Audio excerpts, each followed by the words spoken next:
In the shadow of the lonely mountain, Erebor stood as a beacon of dwarven resilience and ambition. Its halls, once echoing with the songs of Durin's folk, had been reclaimed by Thorin Oakenshield and his company after the defeat of Smaug, the terrible dragon. Yet, the death of the beast did not bring peace. Smaug's fall sent ripples across Middle-earth, awakening greed and stirring ancient rivalries. The vast treasure hoard within Erebor became a lodestone, drawing the eyes of men, elves, and darker forces. Far to the north, in the desolate wastes of Angmar, the necromancer, later revealed as Sauron, had fled Dol Guldur, but not before setting in motion a tide of destruction. His lieutenants, bolstered by orcs from Gundabad and goblins from the Misty Mountains, saw opportunity in the chaos following Smaug's demise. The stage was set for a conflict that would shake the foundations of the North, a battle not just for gold, but for survival, honor, and the future of Middle-earth. This is the story of the Battle of the Five Armies, a clash where courage and sacrifice determined the true victors. It is a tale of unlikely heroes, fragile alliances, and the cost of victory, woven from the threads of history as recounted by those who stood on the blood-soaked fields of Dale and Erebor. The air was thick with tension as autumn waned in the year 2941 of the Third Age. Thorin Oakenshield, now king under the mountain, stood atop the ramparts of Erebor, his eyes fixed on the horizon. The treasure within the mountain glittered in his mind, fueling a growing obsession. The Arkenstone, the heart of the mountain, remained lost to him, hidden by Bilbo Baggins, the hobbit who had proven both loyal and cunning. Thorin's heart hardened, not only against the world beyond Erebor but against his own company. To the south, the men of Dale, led by Bard the Bowman, sought to rebuild their ruined city. Smaug's fire had left scars on both stone and spirit, and the people looked to Erebor's wealth for aid. Bard, a man of grim resolve, had slain the dragon with a single black arrow, earning him the title of hero. Yet, heroism did not fill empty bellies or rebuild homes. He marched north with a host of lakemen from Esgaroth, seeking recompense from Thorin for the destruction wrought by Smaug. At the same time, Thranduil, the Elven king of Mirkwood, rode forth with a silken banner and a host of elven warriors. His motives were twofold: to reclaim elven treasures taken by Smaug and to assert his influence over the north. Thranduil's heart was not swayed by greed alone. He saw the rising shadow of Sauron's forces and knew that a weakened Erebor could invite disaster. His alliance with Bard was uneasy, born of necessity rather than trust. Thorin, however, saw only enemies. From the battlements, he watched the armies of men and elves encamp before Dale, their banners fluttering like a challenge. He sent ravens to summon his cousin, Dane Ironfoot, Lord of the Iron Hills, to bolster Erebor's defenses. The dwarfs fortified the mountain, sealing its gates and preparing for siege. Thorin's dragon sickness, a madness born of goldlust, clouded his judgment, blinding him to diplomacy. Bilbo Baggins, the unlikeliest of heroes, watched this escalation with growing dread. The hobbit, small in stature but vast in courage, knew that war loomed. In a desperate bid to avert bloodshed, he stole away under the cover of his magic ring and delivered the Arkenstone to Bard and Thranduil. The gem, a symbol of Thorin's kingship, could be a bargaining chip to force peace. Yet, Bilbo's act of betrayal, though noble in intent, only deepened Thorin's rage when it was revealed. As the armies of men, elves, and dwarfs faced each other, a darker force stirred. From the north and west, vast hosts of orcs and goblins marched, led by Bolg, son of Azog. Their aim was not merely plunder but dominion. Sauron's will drove them, seeking to crush the free peoples of the north before they could unite. The stage was set for a battle that would engulf 5 armies: the men of Dale, the elves of Mirkwood, the dwarfs of Erebor and the Iron Hills, and the combined forces of orcs and goblins. The first clash came not with swords but with words. Bard and Thranduil approached Erebor's gates under a banner of parley, the Arkenstone gleaming in Bard's hands. Thorin, standing atop the ramparts, saw the gem and roared in fury, accusing Bilbo of treachery. The hobbit, trembling yet defiant, admitted his deed, hoping to save his friend from madness. Thorin cast Bilbo out, vowing never to yield to the demands of men or elves. Bard's terms were clear: a share of the treasure to rebuild Dale and Esgaroth, and the return of elven heirlooms to Thranduil. Thorin refused, his pride and sickness blinding him to reason. The parley ended in stalemate, and the armies of men and elves prepared to besiege the mountain. Archers took position, and siege engines were assembled, though Bard hoped to avoid open war. Within Erebor, the dwarfs worked tirelessly, fortifying the gates and readying their defenses. Thorin's company, Berlin, Dwalin, Fili, Kili, and the others stood by their king, though doubt gnawed at their hearts. The air grew heavy with the weight of impending conflict, and the dwarfs sang songs of Durin to bolster their resolve. Hope arrived with the dawn as Dane Ironfoot's army crested the hills. The dwarfs of the Iron Hills, clad in iron and bearing warhammers, marched with disciplined fury. Dane, a warrior of iron will, had answered Thorin's call without hesitation. His arrival shifted the balance, emboldening Thorin to consider a sortie against the besiegers. Yet, Dane's scouts brought dire news. A vast host of orcs and goblins was descending from the north, their numbers dwarfing all others. The armies of men, elves, and dwarfs faced a bitter truth. Their quarrel over gold was a petty thing compared to the tide of darkness approaching. Thranduil, ever pragmatic, proposed a truce to face the common enemy. Bard agreed, his heart heavy with the knowledge that Dale would bear the brunt of the assault. Thorin, still gripped by dragon sickness, refused to join the alliance, though Dane's arrival gave him pause. As night fell, the orcs and goblins drew near, their war drums echoing like a heartbeat of doom. The free peoples prepared for a battle they could not avoid, their fates intertwined by necessity. Bilbo, now among the men and elves, clutched his small sword, Sting, and wondered if a hobbit could make a difference in such a storm. The Battle of the Five Armies erupted with the fury of a winter storm. The orcs and goblins, led by Bolg, descended upon Dale and Erebor in a tide of black armor and cruel blades. Their numbers seemed endless, spilling across the valley like a plague. Wargs, fell beasts ridden by orc captains, howled as they charged, and crude siege towers rumbled toward the walls of Dale. Bard took command of the men, positioning archers along the ruined walls of Dale and leading spearmen to hold the city's gates. His black arrows flew true, felling wargriders and orc champions. Thranduil's elves, resplendent in silver and green, formed ranks of spearmen and archers, their bows singing a deadly song. The elven blades gleamed as they cut through goblin ranks, and Thranduil himself fought with the grace and ferocity of an ancient warrior. Dane's dwarfs, though not allied with Bard and Thranduil, joined the fray against the orcs.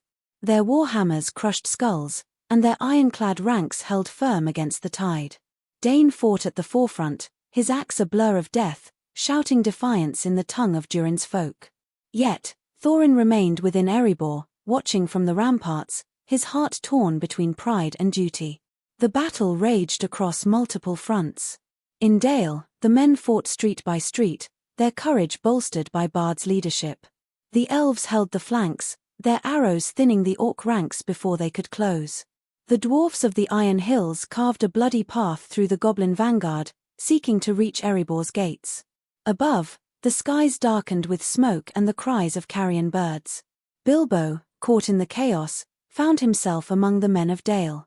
His small size and quick wits kept him alive as he darted through the melee, Sting flashing against goblin foes. He saw horrors, men torn apart by wargs, elves overwhelmed by sheer numbers, dwarfs standing defiant amid piles of slain enemies. Yet, he also saw heroism, a lake man shielding a child from a warg's jaws, an elf dragging a wounded comrade to safety, a dwarf roaring a challenge as he faced a troll alone. The orcs pressed their advantage, their numbers allowing them to absorb losses that would have broken lesser armies. Bolg, a towering figure clad in black iron, directed the assault with cunning, sending waves of goblins to weaken the defenders before committing his elite warriors. The free peoples held, but their strength waned, and the tide seemed poised to overwhelm them.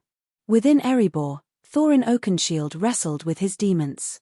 The dragon sickness had clouded his mind, but the sounds of battle, dwarven war cries, the screams of the dying, pierced his heart. He saw his kin fighting without him, saw the men and elves he had scorned standing against a common foe. The words of Bilbo, Gandalf, and his own company echoed in his mind, urging him to cast aside his pride. In a moment of clarity, Thorin threw off the chains of madness. He gathered his company, Fili, Kili, Berlin, Dwalin, and the others, and declared that they would not hide while others fought for Erebor. The dwarfs of the mountain, few but fierce, armed themselves and prepared to sally forth. Thorin, clad in ancestral armor and bearing the sword Orcrist, led them to the gates. With a mighty cry, the gates of Erebor burst open, and Thorin's company charged into the fray. Their arrival was a thunderbolt, shattering the orc lines besieging the mountain. Thorin fought like a king of old, his blade cleaving through foes, his voice rallying the dwarfs. Fili and Kili, his nephews, fought at his side, their youth and courage a beacon to all. The sight of Thorin's charge galvanized the defenders. Bard, atop a ruined tower, saw the dwarven banner and roared for his men to press forward. Thranduil, cutting through a knot of goblins, acknowledged Thorin's valor with a nod, their enmity set aside. Dane, blooded but unbowed, laughed as he saw his cousin join the fight, and the dwarfs redoubled their efforts. The battle turned, if only for a moment. The combined forces of men, elves, and dwarfs pushed back the orc vanguard, reclaiming ground in Dale and driving the enemy from Erebor's slopes. Bilbo, caught up in the surge, found himself near Thorin and managed a breathless greeting. Thorin, his eyes clear of madness, clasped the hobbit's shoulder and apologized for his harsh words, naming Bilbo a true friend. Yet, the orcs were far from defeated. Bolg, seeing the tide shift, unleashed his reserves, elite Gundabad orcs and monstrous trolls. The defenders, already weary, faced a renewed assault that threatened to break their lines. Thorin, determined to end the battle, set his sights on Bolg, knowing that the orc leader's death could shatter the enemy's resolve. As the battle reached its climax, hope appeared in the skies. The great eagles of the Misty Mountains, led by Gwaihir the Windlord, swooped down upon the orc host. Their talons tore through wargs and trolls, and their cries scattered the goblins. With them came Beorn, the skin changer, in the form of a massive bear. His roars shook the battlefield as he crushed orcs beneath his paws, a force of nature unleashed. The arrival of the eagles and Beorn tipped the scales, but the cost of victory was yet to be paid. Thorin, Fili, and Kili fought their way toward Bolg, cutting through his bodyguard. The orc chieftain, a warrior of terrifying strength, met them in a clash that would be sung of for generations. Thorin struck mighty blows, but Bolg's ferocity was unmatched. Fili and Kili, protecting their uncle, fell to Bolg's blade, their lives snuffed out in defense of their king. Thorin, heartbroken but unyielding, faced Bolg alone. The duel was brutal, each combatant trading blows that would have felled lesser foes. Thorin's skill and courage prevailed, and he drove Orcrist through Bolg's heart, slaying the orc leader. Yet, the victory came at a terrible price. Thorin, mortally wounded, collapsed beside his fallen nephews, his strength spent. Elsewhere, the battle turned decisively. The death of Bolg broke the orc host spirit, and the combined might of men, elves, dwarfs, eagles, and Beorn routed the enemy. Goblins fled into the hills, pursued by elven archers and dwarven axes. The fields of Dale were littered with the slain, and the rivers ran red with blood. Bilbo found Thorin amid the carnage, the dwarf king lying beneath the shadow of the mountain. In his final moments, Thorin spoke of friendship and forgiveness, bidding Bilbo to return to the Shire and live a life of peace. With his last breath, he named Dane his heir, entrusting Erebor to his cousin. Bilbo wept, mourning the friend he had lost and the cost of their adventure. The Battle of the Five Armies ended with the rout of the orcs and goblins, but victory was bittersweet. The fields of Dale and the slopes of Erebor were a testament to the cost. Thousands lay dead, among them Thorin, Fili, Kili, and countless men, elves, and dwarfs. The survivors, weary and wounded, gathered to honor the fallen and decide the future. Dane Ironfoot was crowned king under the mountain, his rule tempered by the lessons of the battle. He proved a wise and generous leader, sharing Erebor's wealth to rebuild Dale and Esgaroth. Bard, now king of Dale, forged a lasting alliance with the dwarfs, ensuring prosperity for both peoples.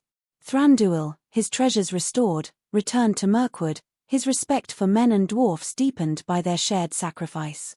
Bilbo Baggins, the hobbit who had sparked the chain of events, declined great rewards, taking only a small chest of gold and silver. His true treasure was the story he carried home, a tale of courage, friendship, and the fragility of victory. Gandalf, who had watched the battle unfold, accompanied Bilbo back to the Shire, knowing that the Hobbit's role in Middle-earth's fate was far from over. So, who won the Battle of the Five Armies? The orcs and goblins were defeated, their ambition to dominate the north shattered. The men of Dale, the elves of Mirkwood, and the dwarfs of Erebor and the Iron Hills emerged victorious, their alliance forged in blood. Yet, the true victors were those who rose above greed and pride: Thorin, who redeemed himself in his final charge, Bilbo, whose courage averted greater bloodshed, and the countless unnamed heroes who stood together against darkness. The battle was a triumph of unity, a reminder that victory is not measured in gold or glory, but in the bonds forged and the sacrifices made. Its echoes would linger in the songs of Middle-earth, a testament to the resilience of the free peoples and the enduring power of hope. Years later, as Bilbo sat in Bag End, penning his memoirs, he reflected on the Battle of the Five Armies. The Shire was peaceful, its hills untouched by the wars of the wider world. Yet, Bilbo's heart carried the weight of those days: the clash of steel, the cries of the fallen, and the fleeting moments of camaraderie amid chaos. Erebor thrived under Dane's rule, its halls ringing with the songs of dwarven craftsmen. Dale grew into a bustling city, its markets filled with the laughter of children who would never know Smaug's fire. Mirkwood, though still shadowed, stood as a bulwark against the growing darkness in the south. The alliance of men, elves, and dwarfs held strong, a legacy of the battle that had tested them all. In the wider world, the defeat of the orcs delayed Sauron's plans, giving the free peoples time to prepare for the greater war to come. Bilbo, though he did not know it, had played a part in that struggle, his small actions rippling across the ages. As he closed his book, Bilbo smiled, thinking of Thorin's final words: "If more of us valued food and cheer and song above hoarded gold, it would be a merrier world." The Battle of the Five Armies was a victory not just for swords and shields, but for the ideals that endured: friendship, courage, and the hope of a better tomorrow. And so, the tale of the Five Armies passed into legend, a story of triumph and tragedy, of heroes great and small, and of a hobbit who proved that even the smallest can change the course of history.